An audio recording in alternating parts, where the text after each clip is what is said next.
네, 여러분 안녕하십니까? 이 좌파는 역사를 무기로 삼습니다. 난데없이 민족주의를 꺼내들기도 하죠. 그러면서 나라는 거꾸로 뒤로 자꾸만 이렇게 후퇴를 합니다. 지금 정권은 역사의 무덤 파기를 하고 있습니다. 이 정권이 시작한 일이긴 하지만 이 문제를 그냥 놔둘 수는 없습니다. 이왕 시작된 일이라면 시시비비를 정확히 가려서 끝을 봐야 합니다.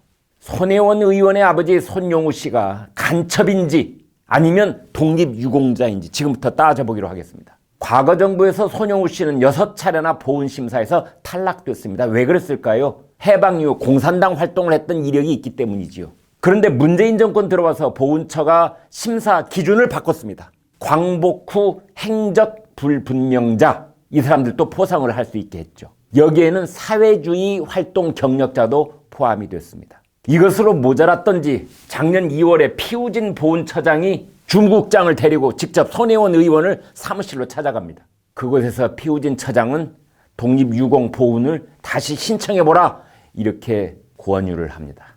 참 친절하기도 합니다. 대통령 부인과 고등학교 동창이라는 손혜원 의원이 혹시라도 보훈 심사 기준이 바뀐 것을 모르고 있을까봐 걱정이 됐던 모양입니다.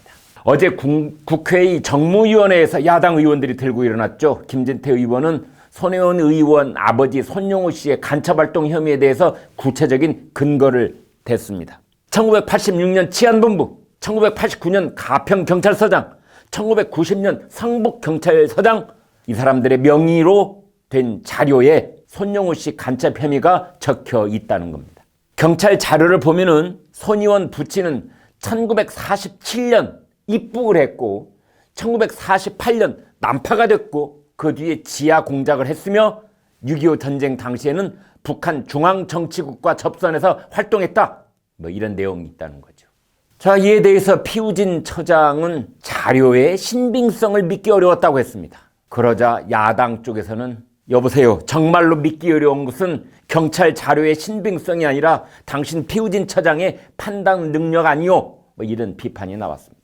성일종 의원은 복수의 경찰서에서, 그러니까 세 곳 경찰서에서 작성된 기록을 안 믿으면 도대체 어떤 기록을 믿겠다는 것이냐 이렇게 다그쳤습니다. 이에 대해서 피우진 처장은 손용우 씨가 그런 활동을 하지 않았다는 증언이 있다 뭐 이렇게 말을 했더군요. 그래서 저희가 찾아보니 피 처장이 말하는 내용은 1985년 전직 경찰 2명이 작성한 소명서입니다. 손용우 씨가 전향해서 경찰 사찰요원으로 활동하면서 좌익 소탕에 협력했다 뭐 이런 내용이라는데, 이제 그래서 지금부터 12년 전에 보훈처가 그런 증언이 맞는지 알아보려고 그 전직 경찰관들을 찾아갔다는 겁니다. 그런데 이미 사망하고 없었다고 해요.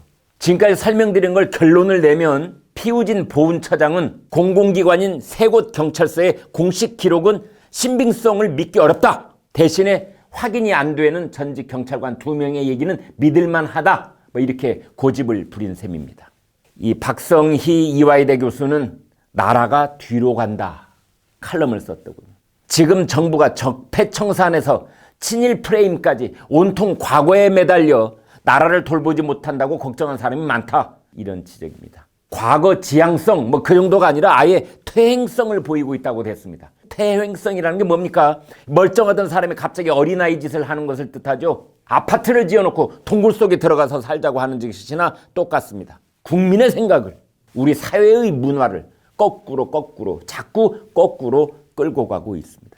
박성희 교수는 이 좌파냐 우파냐 이게 문제가 아니라 전진이냐 후진이냐 이것이었다고 지적하고 있습니다. 현 정권이 나라를 후진시키고 있다는 뜻입니다. 피우진 처장은 김일성 곁에서 북한 정권 수립의 핵심 역할을 했던 김원봉 이 사람을 독립유공자로 서운할 가능성도 있다고 했습니다. 이 정권이 과거를 갖고 희롱하는 것을 보면 그러다 김일성 훈장 얘기도 나올 판이라고 조선일보 사설은 오늘 아침에 지적을 했습니다.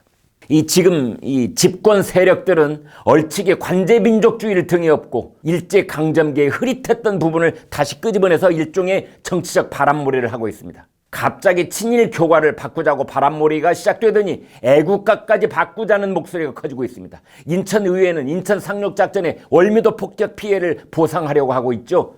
70년 전 과거로 뛰어든 셈입니다. 전북도 의회는 인천 김성수가 살던 고택 문화재에 친일몰이를 하고 있는데 민속문화재 지정을 해제하라는 촉구 결의안을 채택을 했습니다. 경남에서는 향나무가 일제 잔재인 이걸 뽑자는 얘기가 나온다고 합니다.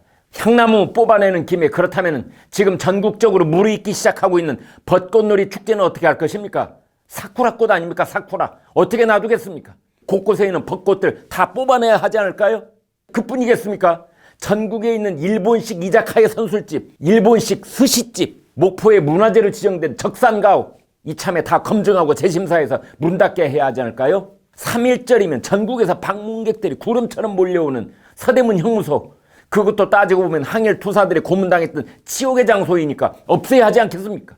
그 곁에 서 있는 독립문 현판 글씨를 이완용이 썼으니까 독립문도 헐어내야 하지 않을까요? 어디 그뿐이겠습니까? 일제 때 우리나라 사람 80%가 창씨 개명을 했습니다. 그렇다면 이제라도 각 가정에서 창씨 개명했던 할아버지, 그 할아버지 묘소는 더 이상 성묘하면 안 되고 조상 대접도 그만둬야 하지 않을까요? 네, 제가 역설적으로 꼬집어 보긴 했습니다만 지금 상태로 간다면 정말 나라꼴이 말이 아닙니다. 김광일의 입에 공감을 하시면 구독과 좋아요를 눌러주십시오. 고맙습니다.